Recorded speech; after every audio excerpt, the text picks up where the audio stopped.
We got Tyler on the line. Tyler, what's happening? What you got? Hi, Steve. I just want to say I'm a big-time fan. I watched you ever since I can remember. You were my first wrestling moment of my life when you hit The Rock with the steel chair and made Mankind World Heavyweight Champion. Hey, somebody had to do it, and I'm glad it was me. What's on your mind this morning? You want to talk a little bit about WWE? Yes, I do. Of course, the Royal Rumble, and it was probably the worst Royal Rumble I have ever seen in my life. My question is, who should we poke the finger to blame about this? Should we blame Hunter or Vince McMahon? Hunter's being more into the creative aspect, and dirt sheets are going around saying that Vince doesn't want want Triple H anything to do with the CM Punk thing, and people are saying they're doing damage control. Maybe Vince made a mistake or Hunter made a mistake. Do you think we should try to put the blame on one of them?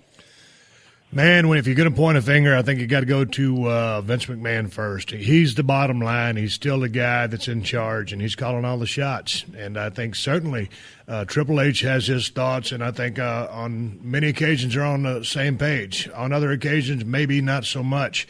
So I think you could, throw a little bit of accountability to Triple H. At the end of the day, it is still Vince McMahon calling the shots, so I think you got to go to him first. What was your major frustration with the Royal Rumble? Well, at the beginning, probably the best match of the night was Bray Wyatt and Daniel Bryan. Both were tremendous. And at the end, I did predict Bray Wyatt winning. I figured, it made Daniel Bryan look a little bit weak, but you know what? He'll be at the Royal Rumble. He'll win it. He'll overcome it. And they will continue with the Authority storyline that kind of left us hanging.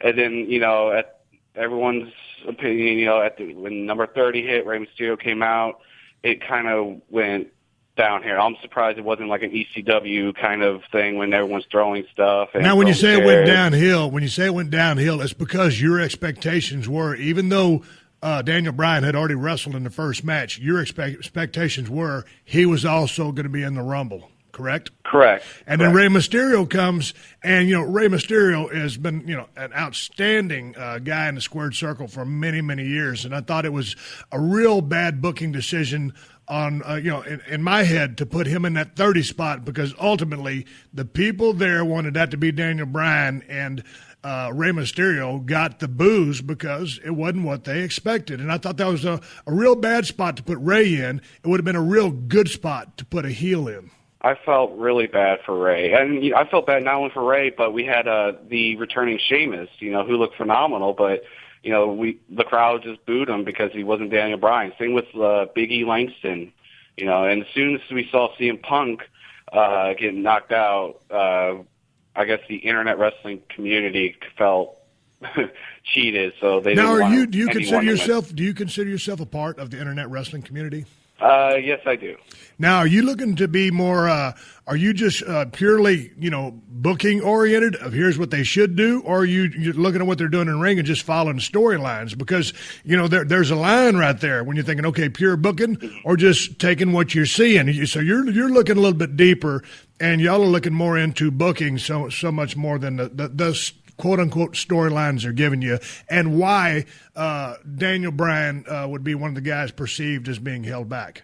Well, I like to look at it both ways because, this is strictly entertainment to me as well, because, I watched it for many, many years and I still want to be entertained. But, I'm kind of mixed with it because people like Jim Cornette, they want the pure wrestling out of it, and I also like a little soap opera, and Daniel Bryan is the most talented in-ring competitor I've seen. And I don't want that kind of talent to go to waste because he is so much entertaining. People say he's not as good, when he's on the microphone shooting a promo, but his in-ring ability speaks for itself, and especially how he can control the crowd.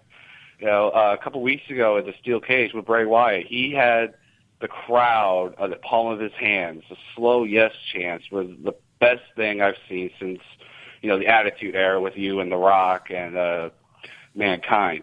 We just want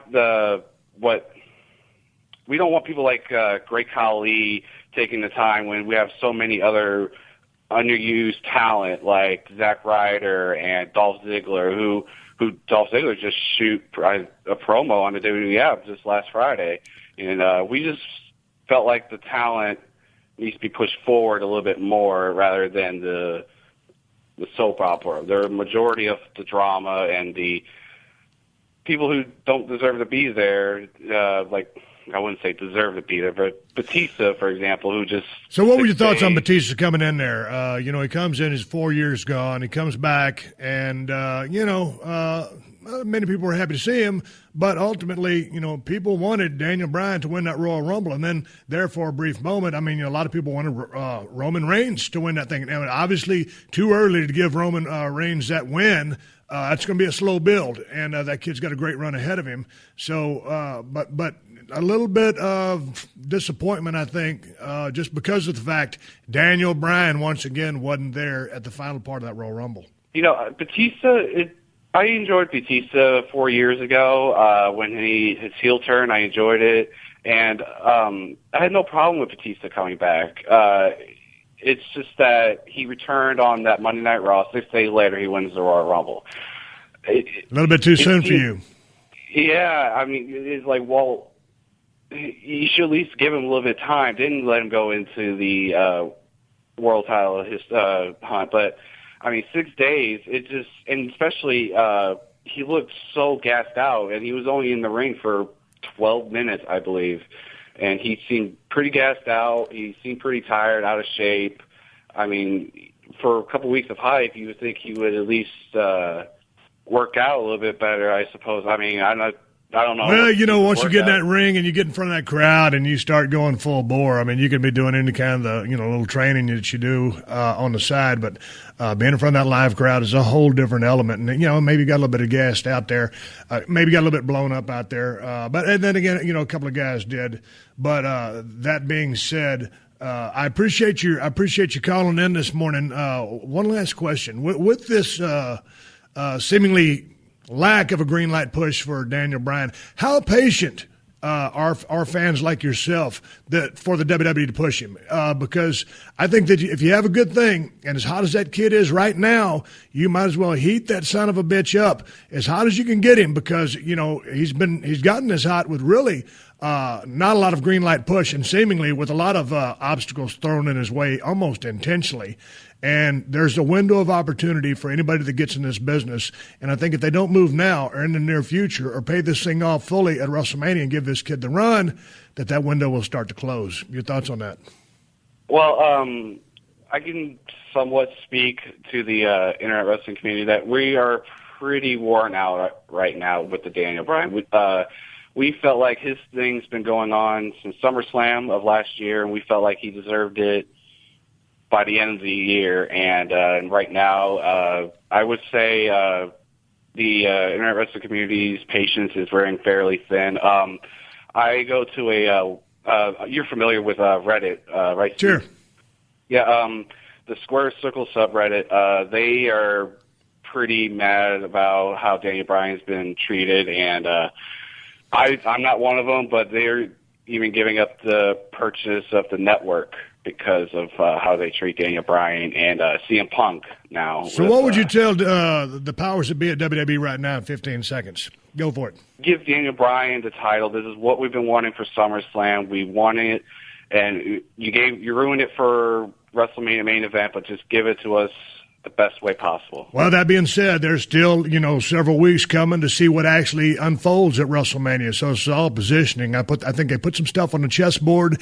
They can move that around in the build up to that. But certainly they've established the pieces. Where those pieces ultimately end up on WrestleMania 30 is another thing. But they're certainly putting their feelers out there, and it's calls like this that will, maybe they will hear this and form their opinions. They've got to listen to their fan base at some point. Hey, man, I appreciate you calling this morning. I appreciate you listening to the show. I'll catch you down the road, all right? All right. Thank you, Steve.